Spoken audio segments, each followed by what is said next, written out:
പക്ഷെ ഇന്ന് മോളുടെ നിർബന്ധപ്രകാരം നേരെ അങ്ങോട്ടേക്ക് ചെന്നു. ഞാൻ ഓർഡർ ചെയ്തതാവട്ടെ ഡ്രൈ ഫ്രൂട്ട് കരിക്കിൻ ഷേക്കാണ്. അതിലാണെങ്കിൽ ഒരുപാട് ഡ്രൈ ഫ്രൂട്ട്സിൻ്റെ കണ്ടൻസ് ഉണ്ട്. അതായത് നല്ല തിക്കായിട്ടുള്ള കൺസിസ്റ്റൻസിയിൽ. ആക്ച്വലി ഈ മഞ്ഞ് വീഴുന്നത് എൻ്റെ മനസ്സിലാണ് കേട്ടോ. കാരണം ഈ ചൂട് സമയത്ത് ഈ ഒരു തണുത്ത ഭക്ഷണം കഴിക്കാൻ പറ്റുന്നതിൻ്റെ ഒരു സംതൃപ്തി കണ്ടാ എൻ്റെ മുഖത്ത് നിങ്ങൾക്ക് കാണാൻ പറ്റുന്നില്ലേ, അത് തന്നെയാണ്. ആക്ച്വലി ഈ ഷേക്കിൽ നമുക്ക് കരിക്കിനേക്കാളും കൂടുതൽ ഫ്ലേവർ ഫീൽ ചെയ്യുന്നത് ഡ്രൈ ഫ്രൂട്ട്സിൻ്റെയാണ്. പകൽ സമയത്ത് വലിയ തിരക്കൊന്നുമില്ല, നല്ല ആംബിയൻസിലിരുന്ന് ടൈം സ്പെൻഡ് ചെയ്യാൻ പറ്റിയൊരു സ്ഥലമാണ് ഈ സ്പോട്ട്. ഈ ഷേക്സും ജ്യൂസും മാത്രമല്ല, ബ്രോസ്റ്റഡ്, അൽഫാം, ഷവർമ ഇതെല്ലാം ഇവിടെ അവൈലബിൾ ആണ്.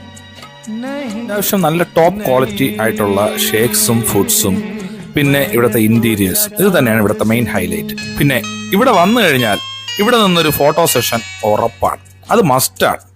പിന്നെ കട ഏതെന്നല്ലേ, നെടുമങ്ങാടുള്ള കേക്ക് വേൾഡ്.